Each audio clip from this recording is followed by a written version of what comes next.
voy a pedirles, hermanos, que en esta mañana busquen en sus Biblias la epístola a los Hebreos, en el capítulo 13 de Hebreos, y esta vez vamos a ver un pasaje que está ligado a esta serie sobre el matrimonio sostenidos en honor. Busquen su Biblia Hebreos 13 y esto va a ser una conexión, un seguimiento de lo que vimos la semana pasada. Si usted recuerda, la semana pasada sentamos unos fundamentos bíblicos sobre el matrimonio, la unión entre un hombre y una mujer que se construye sobre nuestra igualdad.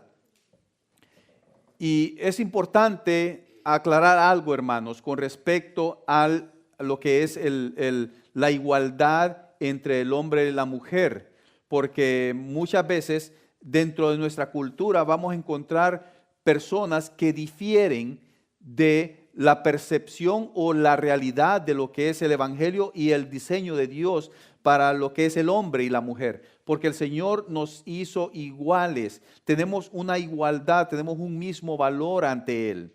Aunque eso, déjeme aclarar de que es en nuestra esencia, en nuestra dignidad, usted y yo somos iguales. Ahí no hay diferencia de sexo ante el Señor. Ahí no hay diferencia de nacionalidad. Ahí no hay diferencia de etnicidad. Todos tenemos esa igualdad. Donde está la diferencia es cómo el Señor nos usa para su honra y su gloria. Cómo el Señor emplea al hombre y cómo el Señor emplea a la mujer. Es allí donde hay una diferencia, pero una diferencia de que está basada en la santidad de Dios y que por razón del pecado es que se ha ensuciado esa igualdad. Y necesitamos entender de que en el matrimonio debe de suceder lo mismo. En el matrimonio debe de haber una igualdad. Aunque tenemos diferentes papeles en el matrimonio, necesita de haber una igualdad entre el esposo y la esposa. Y eso es lo que enseña la Biblia en Génesis 1 y 2. Si ustedes leyeron conmigo el domingo pasado, capítulo 1 y capítulo 2 de Génesis, nos damos cuenta de que Dios nos hizo perfectos. Dios nos hizo iguales, con la misma dignidad y con la misma autoridad. Porque el Señor a los dos les dio, a hombre y a mujer, les dio la autoridad sobre toda la creación. Y es lo que enseña la Biblia. Pero, ¿qué pasa en Génesis 3? ¿Qué es lo que sucede en el capítulo 3 de Génesis? Bueno, lo que mucha gente ya sabe, pero no quiere aceptar, es que el pecado entró al mundo. Por medio de la desobediencia de Adán y Eva, el pecado entró al mundo. Dios le había advertido a Adán y a Eva que si lo desobedecían y comían del árbol, de la ciencia, del bien y del mal, seguramente ellos iban a morir. Y eso es lo que exactamente pasó. Una vez que ellos desobedecieron, el pecado entró en su esencia, fueron degradados, fueron contaminados, y ya desde ese momento sucedió algo. Comenzaron sus cuerpos a envejecer. Y es algo interesante. Si ustedes recuerdan el domingo pasado, estamos leyendo el Génesis y de repente yo hice un paréntesis en lo que estaba leyendo. Cuando les dije yo de que nosotros supuestamente tendríamos que ser vegetarianos. Nosotros como una creación perfecta de Dios no estábamos hechos para comer carne, para comer animales. Pero también hay algo interesante que yo me pongo a pensar, estos son cavilaciones mías, hermanos. Estos son interpretaciones mías, muy personales, no quiere decir que exactamente fue así. Pero al principio yo pienso que el aire que nosotros respirábamos no tenía nada de oxígeno. Porque si usted se pone a pensar, ¿qué es lo que deteriora todo nuestro ser?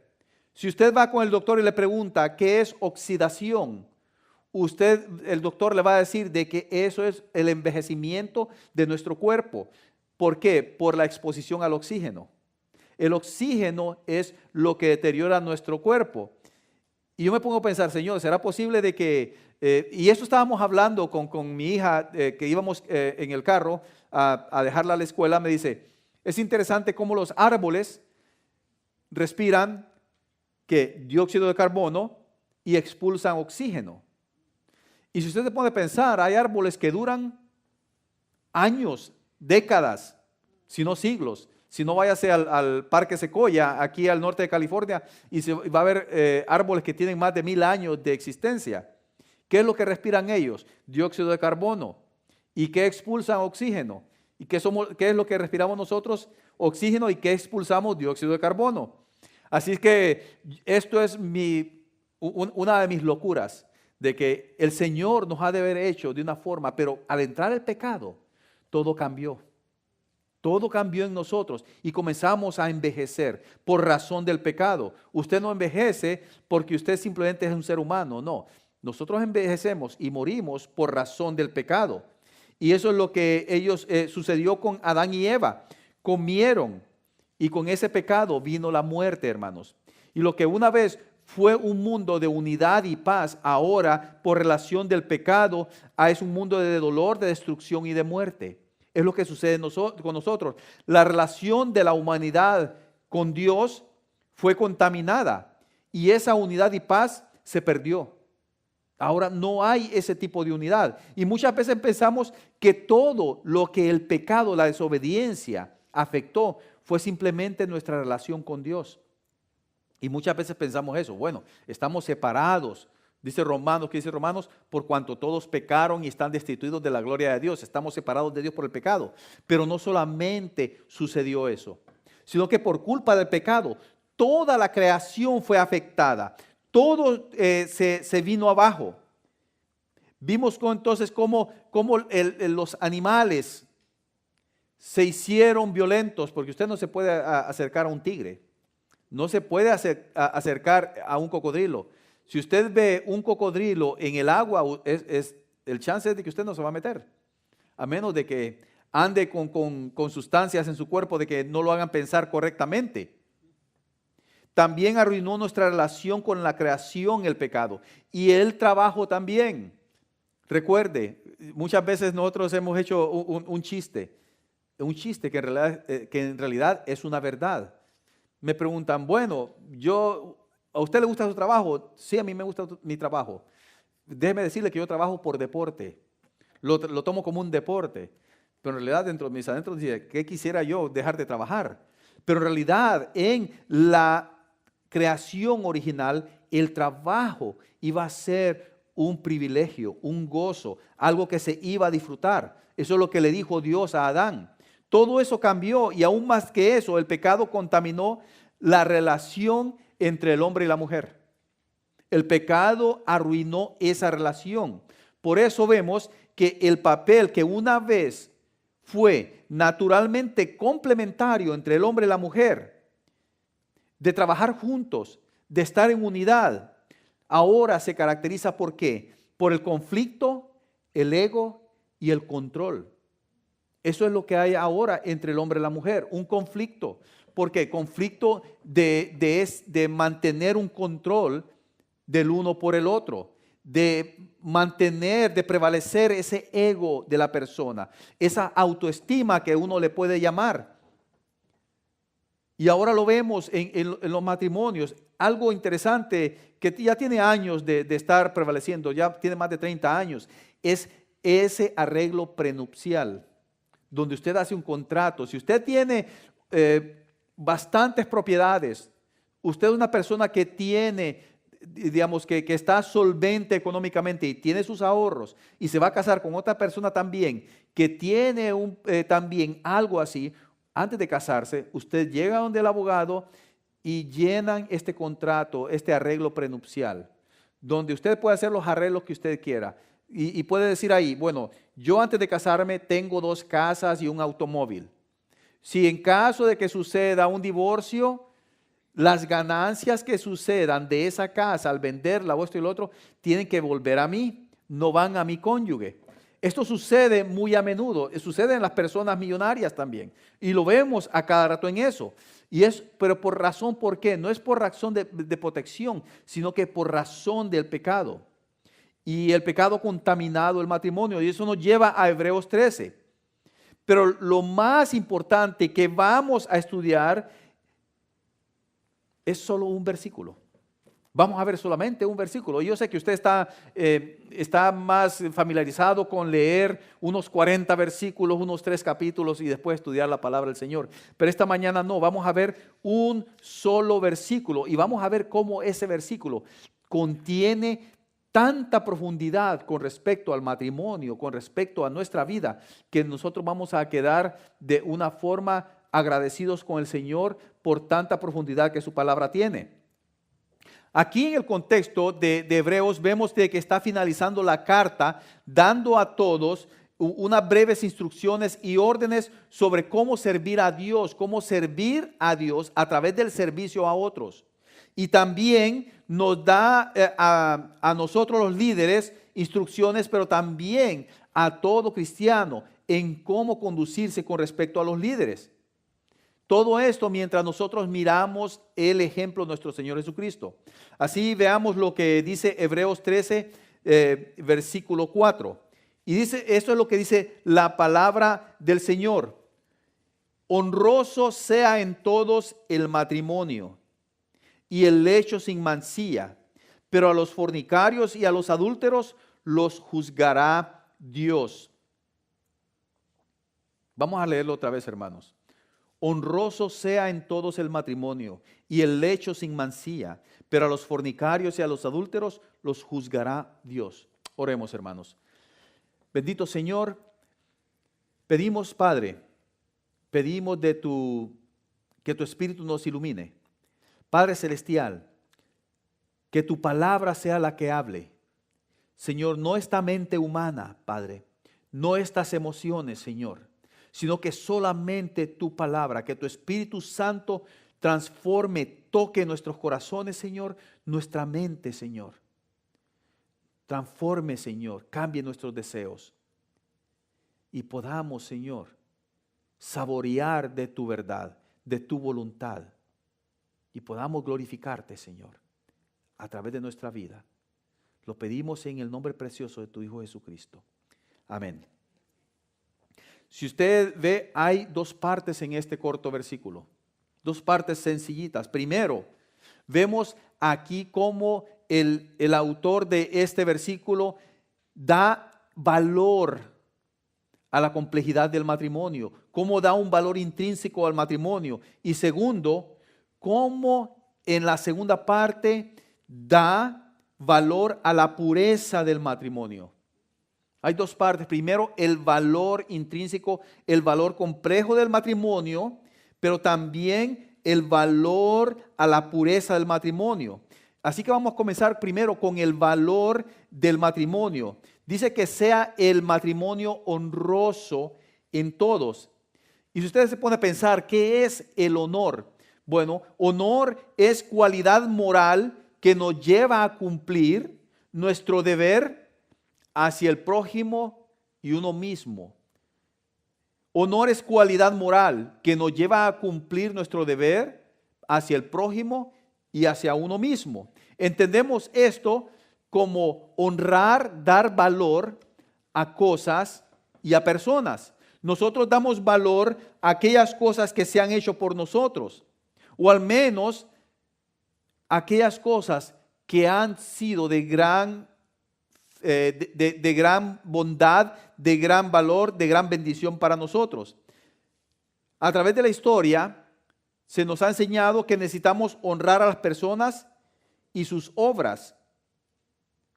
Se nos dice que necesitamos nosotros honrar a aquellas personas que han hecho buenas obras, especialmente si han hecho obras por toda la humanidad. Debemos honrar, dice también, a las autoridades. En Romanos lo dice el apóstol Pablo, que debemos honrar a nuestras autoridades, pero ante todo necesitamos honrar a Dios. Él es el dador de la vida y gobernante soberano sobre la creación. créalo o no. Él es el que gobierna la creación y por tanto nosotros debemos honrarlo. Y todo lo que hacemos y decimos debe de honrar al Señor. Y es por eso que uno de los 10 mandamientos dice, no tomar el nombre del Señor en vano. Y aún entre cristianos, yo sé que nosotros siempre sucede algo que nos exalta o nos asusta. ¿Qué es lo primero? Usted sabe cuál es la frase que decimos. Hasta nos tocamos el pecho y decimos, Dios mío. Y muchas veces lo decimos sin siquiera tener un pensamiento en el Señor. Eso es lo que hacemos. Y vemos ahí que por una razón el Señor puso ese mandamiento. ¿Por qué? Porque de esa forma estamos deshonrando su nombre. Pero cuando nosotros aludimos al nombre de Dios con nuestra mente, con nuestro corazón, enfocados en darle todo el reconocimiento a Él, nosotros le estamos honrando. Pero también la honra se le da también a los líderes humanos, tanto a aquellos dentro de la iglesia como dentro del Estado. Y debemos orar, dice la palabra del Señor, por ellos. Y también someternos a su liderazgo. Lo mismo se aplica a los hijos. La palabra del Señor dice también que debemos honrar a nuestros hijos. Y también los hijos deben de honrar a sus padres. Y más que todo, los hijos deben honrar a sus padres muy al margen de si ellos, esos padres, son buenos o malos. Los hijos debemos de honrar a los padres muy al margen de cómo ellos se portan con nosotros. Tenemos que honrarlos. Debemos de orar por ellos.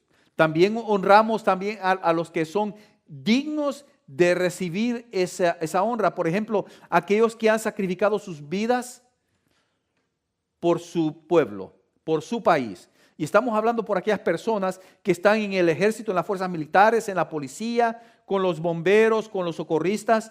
Todas esas personas debemos honrarlos. Así que entendemos lo que es el honor, reconocer el valor de las personas y de las cosas y también lo que implica todo esto. Y aquí vemos que también debemos de honrar al matrimonio. ¿Qué dice Hebreos? Que dice, honroso sea en todos el matrimonio. En todos. Pongan atención a lo que dice este versículo. Sea honroso, honroso en todos. Y eso me lleva a pensar, debe de ser honroso por todas las personas, en todos lugares y en toda circunstancia. Y lo que Dios quiere de toda persona. ¿No es eso sencillo, hermanos? ¿No es algo bastante sencillo de honrar el matrimonio de toda forma? Pero ¿qué hacemos? ¿Honramos nosotros el matrimonio? ¿Y cómo sabemos nosotros si lo estamos honrando o no? ¿Cómo sabemos eso? Así que por esa razón necesitamos hacernos esta pregunta. Esta pregunta, de acuerdo como usted la conteste, va a contestar a si está usted honrando o no al matrimonio. La pregunta es, ¿cómo honran o degradan mis acciones al matrimonio? ¿Cómo honran o degradan mis acciones al matrimonio? Y esta respuesta, hermanos, esto va de acuerdo, es evidente, en cómo trata usted su propio cónyuge o las personas alrededor suyo. No solamente es para los que están casados. Y voy a hacer otra serie de preguntas, hermanos, pero con este propósito. Con el propósito de autoexaminarnos cada uno de nosotros, con el propósito de ver qué tan alineados estamos con la voluntad del Señor con respecto al matrimonio. Y esto no necesariamente es para aquellos que están casados, sino que también para los que están solteros. Da prioridad al tiempo con su esposo o esposa. Si usted está casado o casada, usted le da prioridad a ese tiempo de su cónyuge. Invierte usted tiempo para sanar aquellas heridas que usted ha infringido en su cónyuge. Da tiempo usted para sanar esas heridas.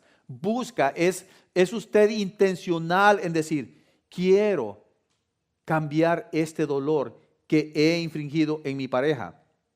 Ahora, si usted tiene años de estar casado, continúa divirtiéndose junto con su pareja,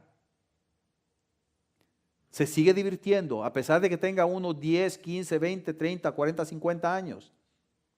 Y si tienen hijos, ¿cómo describirían su matrimonio con respecto a sus hijos? ¿Es un matrimonio saludable? ¿Es un matrimonio promedio? ¿Qué tipo de matrimonio es? Estas son preguntas de que si usted contesta de una forma afirmativa, eso le va a decir entonces que usted está trabajando en construir su matrimonio, en fortalecerlo. Una pregunta más acerca de eso. ¿Disfruta usted la compañía de su cónyuge?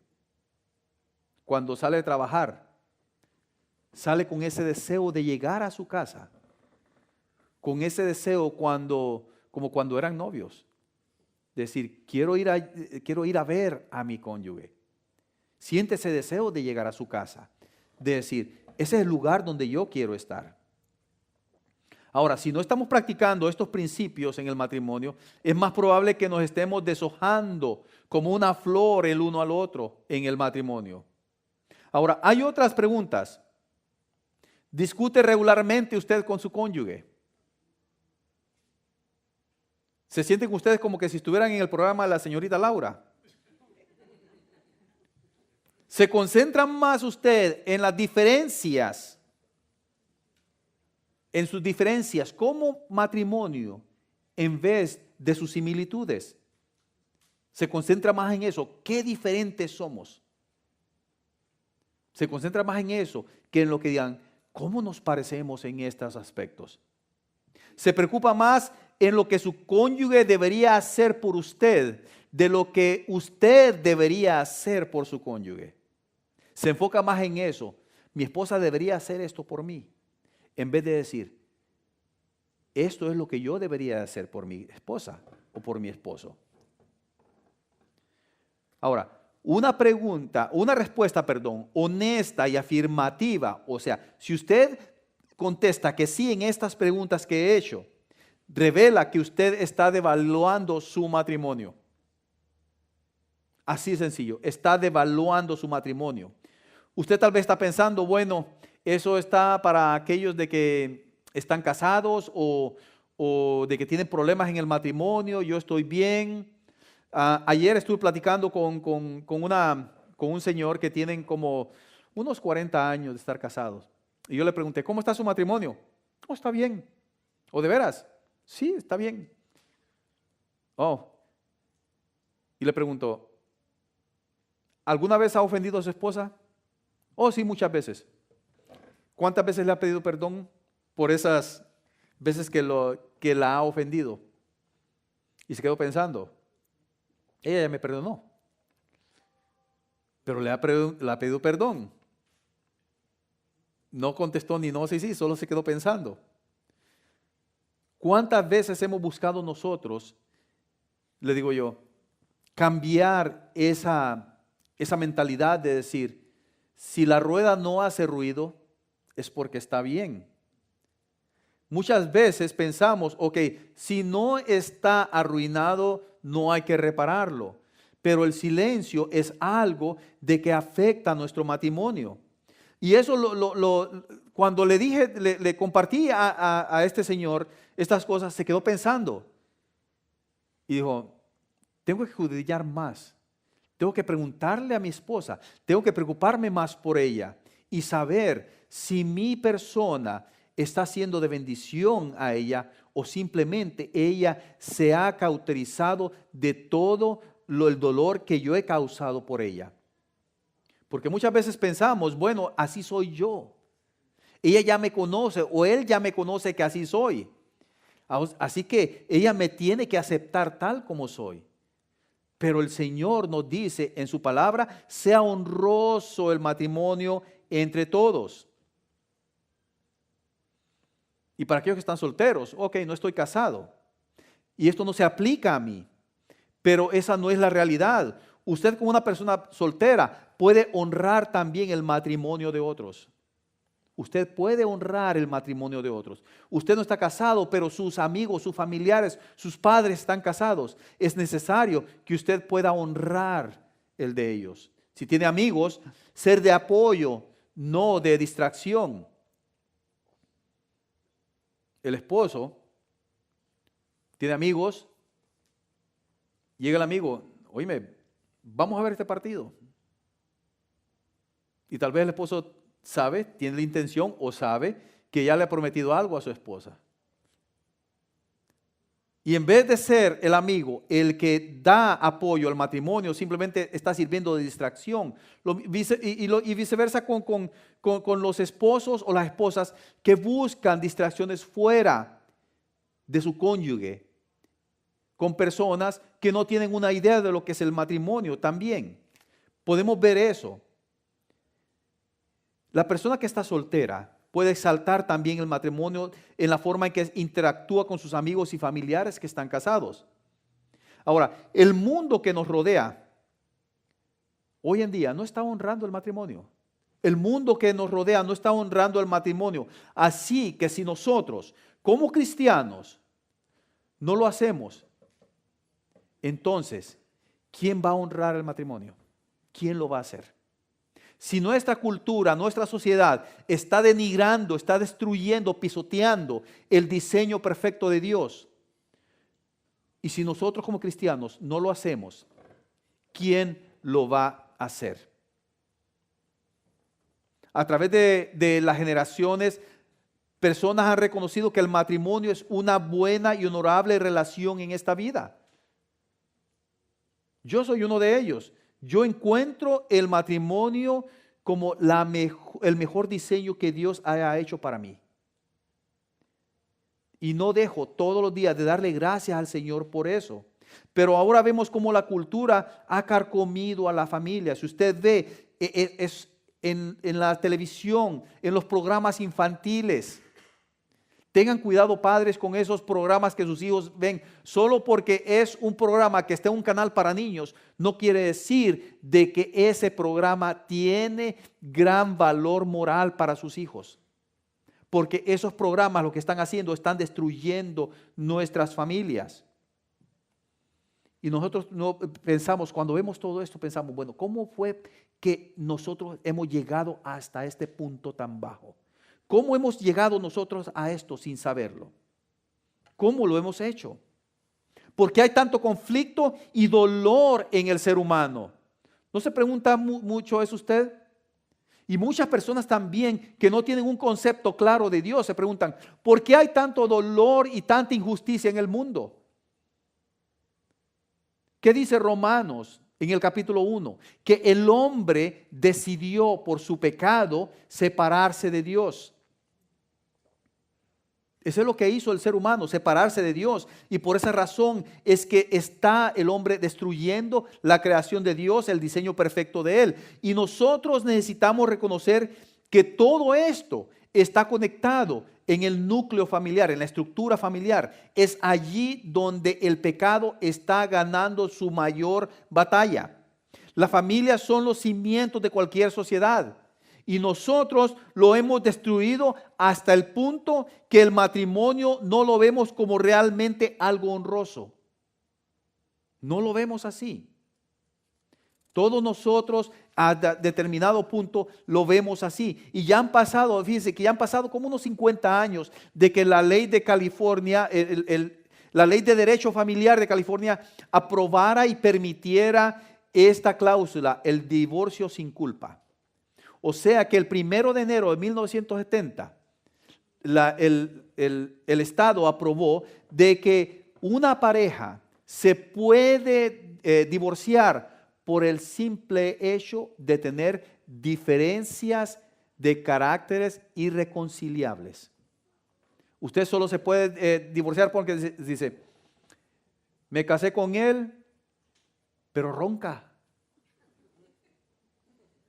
Me casé con ella, pero ya no cocina como cocinaba al principio, sin saber de que era la mamá que le ayudaba a cocinar a ella.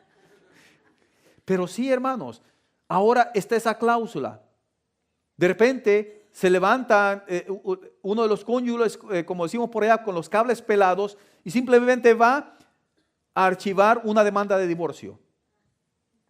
Así que estos últimos 48 años, los niños que nacen en este tipo de matrimonio crecen y ven a sus padres obtener el divorcio simplemente porque les ronca la gana.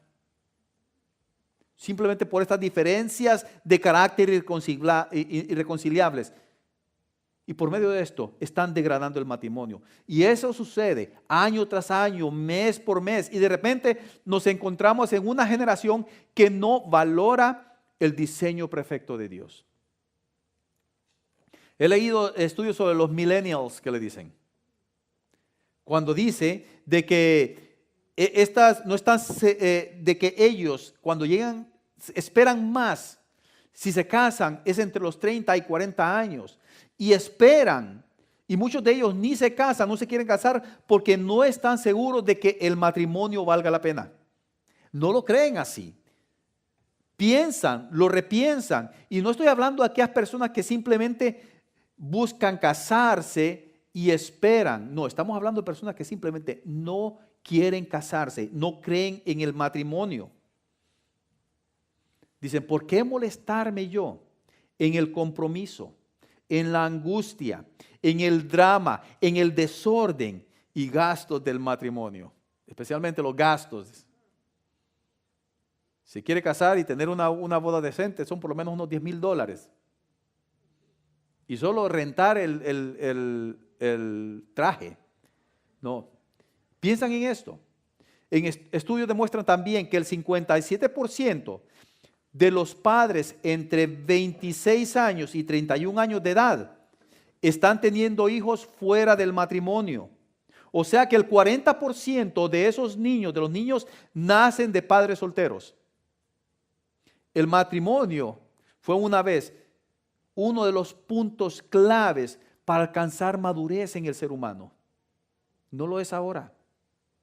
Ese ya no es el caso. Y el matrimonio es continuamente deshonrado, pisoteado. Y es triste pensar que la iglesia no está haciendo grandes esfuerzos en mostrar lo bueno y honroso de lo que es este diseño para el ser humano. Esto puede ser sorprendente para algunos de nosotros. Así que, ¿cuál es nuestra respuesta a esta realidad? ¿Cuál es nuestra respuesta a lo que está sucediendo en nuestra sociedad, en nuestra cultura? Ahora déjeme decirle algo, no es suficiente solamente tener en nuestra mente el matrimonio como algo sagrado.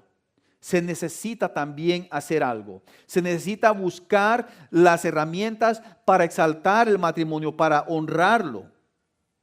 Necesitamos que nuestras vidas y nuestros matrimonios ayuden a influir ahora en lo que va a suceder en generaciones futuras.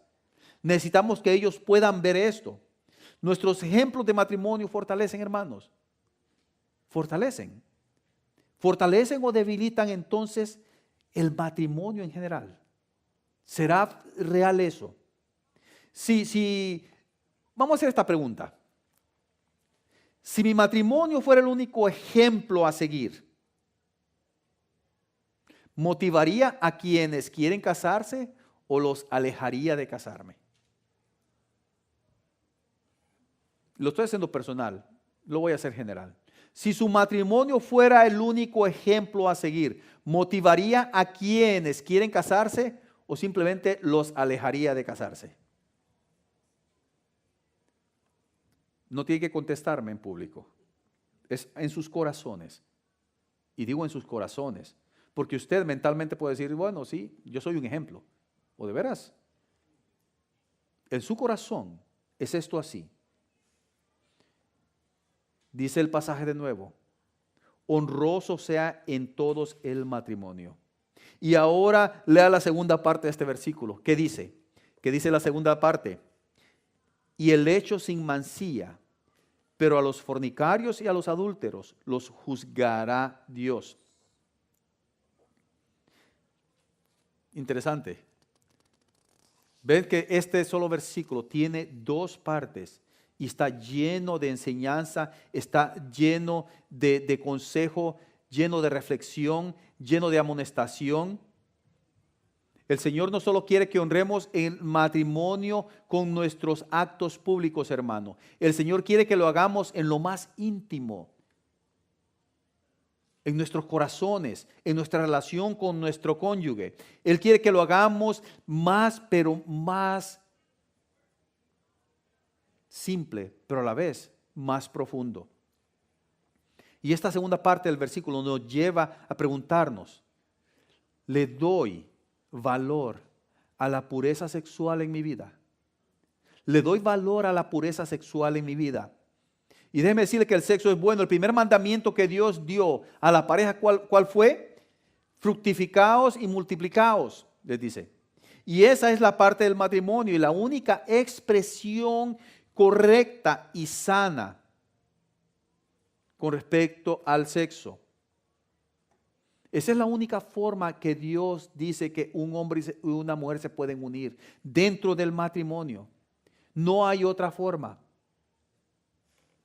Eso significa mantener el lecho matrimonial sin ninguna forma de contaminación. Y recuerde lo que dice Génesis 2:24 la semana pasada. Los dos se convierten ¿qué? En una sola carne. Hace un par de días acompañé a mi esposa a hacerse unos exámenes. Y tenemos siempre la costumbre, hemos hecho esto una costumbre que cuando hay un examen o hay una cita con el doctor siempre vamos juntos.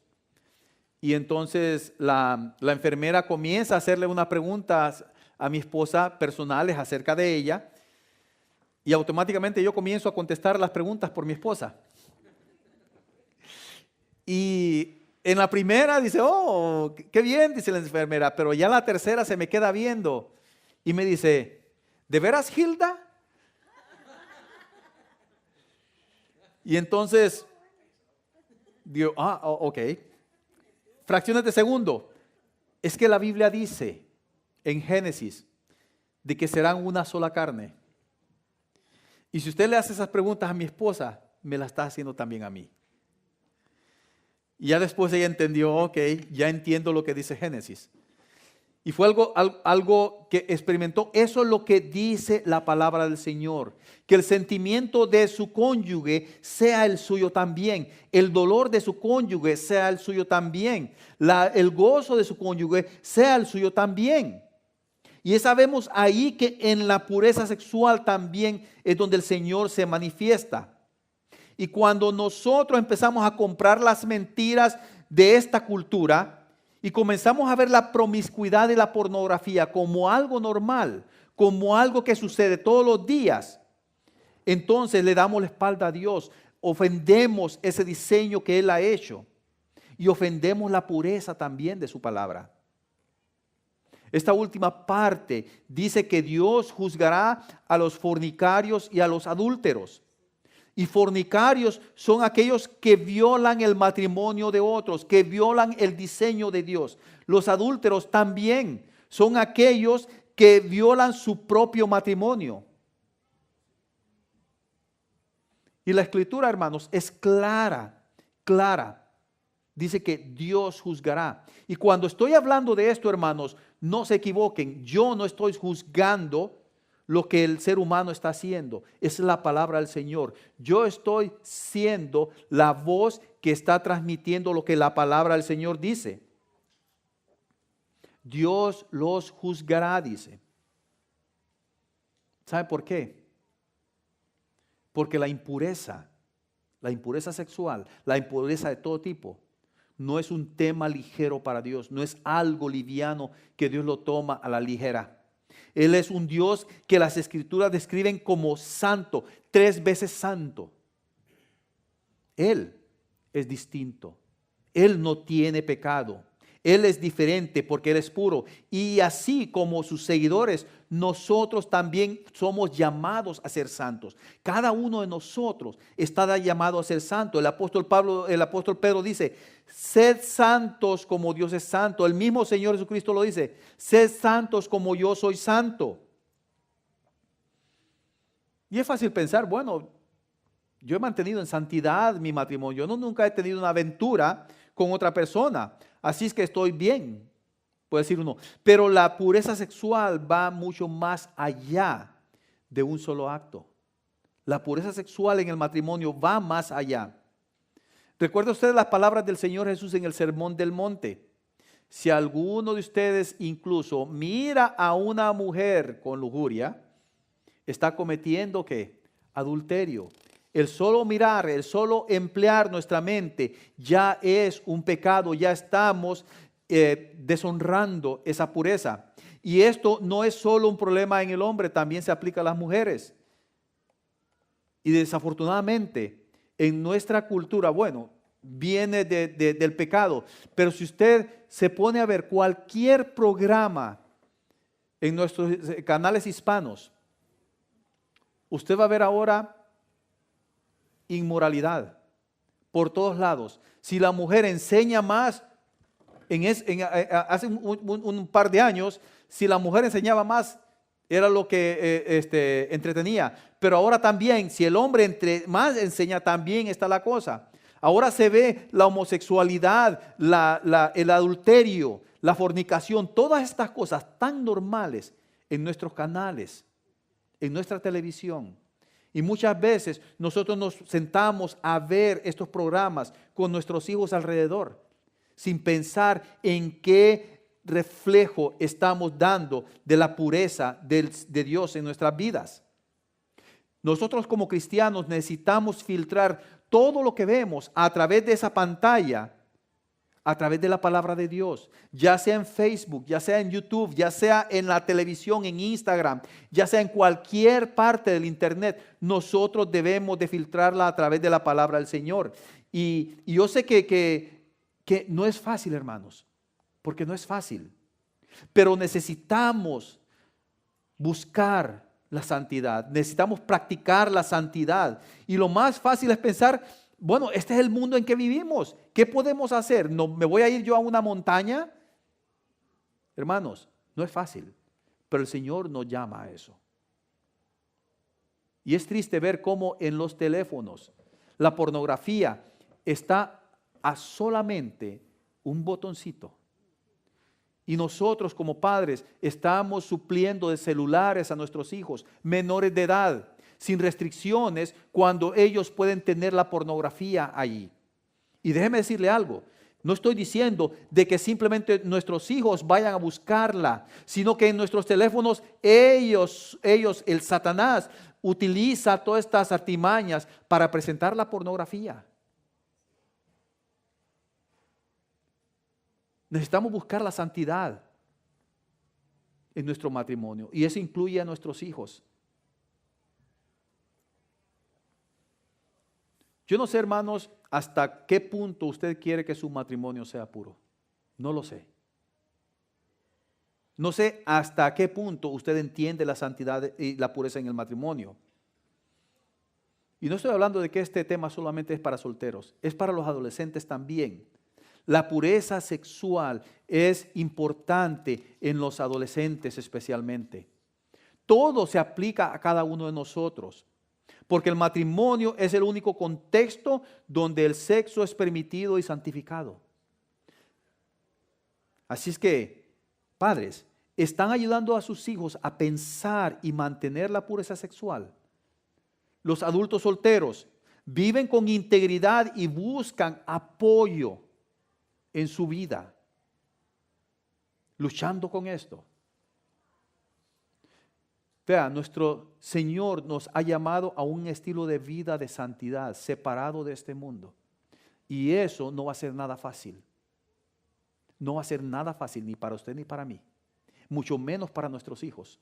Mucho menos para nuestros nietos. Y necesitamos comprometernos. Necesitamos buscar la voluntad del Señor. Y esto, déjeme decirle algo, esto ha sido siempre el deseo de Dios a lo largo de la historia. Las escrituras lo dicen así desde hace casi 2000 años y las escrituras no han cambiado. Necesitamos tomar medidas para ir en esa dirección correcta. Ahora, en sus boletines encontrarán un panfleto que se titula 10 principios fundamentales del matrimonio. 10 principios fundamentales del matrimonio. Y déjeme decirle de que esos 10 principios no fueron simplemente concebidos de la noche a la mañana. Estamos hablando de 10 principios de que si usted lo lee y utiliza la sinceridad del Señor, usted se va a dar cuenta que le van a ayudar a cómo mejorar su relación y su enfoque con su cónyuge. Nos lleva a pensar en que no tenemos que buscar las cosas que podemos encontrar en nuestro cónyuge afuera de nuestro hogar. Ahora, déjeme decirle algo. Puede ser que alguien esté pensando, puede ser que esté pensando aquí en esta mañana, o puede ser que esté pensando mientras escucha este mensaje en cualquier red social, y pueda estar diciendo: no sé si mi matrimonio tiene remedio. Puede decir: mi cónyuge me ha ofendido tanto, o yo he ofendido tanto a mi cónyuge que no sé si hay remedio para todo este dolor, para todas estas heridas. Pero mire lo que dicen las palabras del Señor en 1 Corintios 6 del 9 al 11. 1 Corintios 6 del 9 al 11 dice: ¿o no sabéis que los injustos no heredarán el reino de Dios?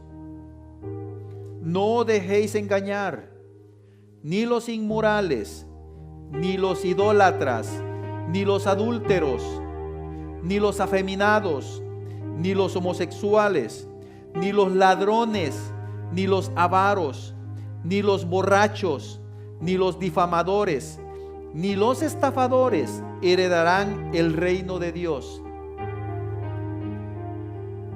Pero vea lo que dice el versículo 11.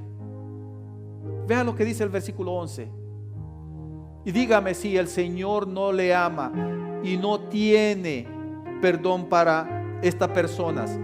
Y esto erais algunos de vosotros, pero fuisteis lavados, fuisteis santificados, pero fuisteis justificados en el nombre del Señor Jesucristo y en el Espíritu de nuestro Dios.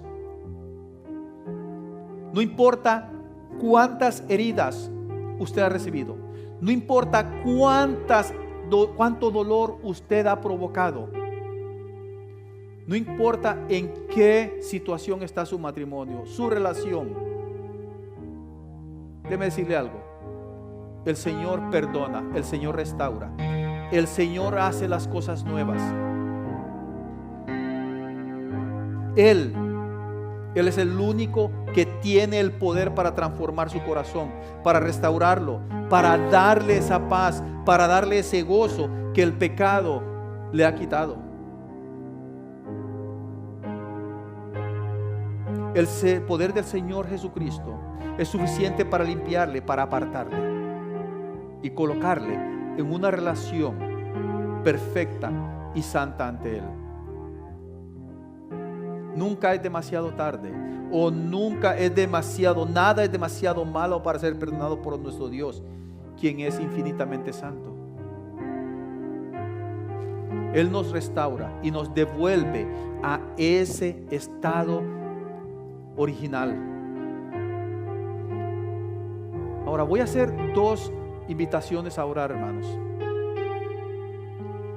Vamos a orar por 2 puntos muy importantes. Primero, si usted necesita que Cristo sane su vida y su matrimonio, vamos a orar por eso.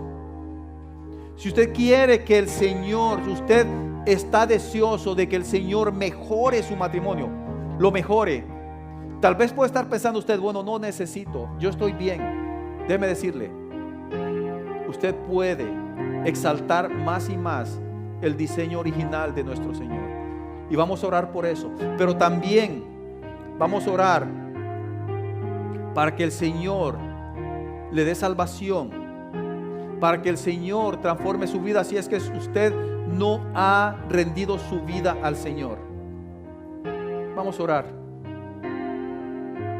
y vamos a abrir nuestro corazón, nuestra mente, todo nuestro entendimiento para encontrar paz en el Señor.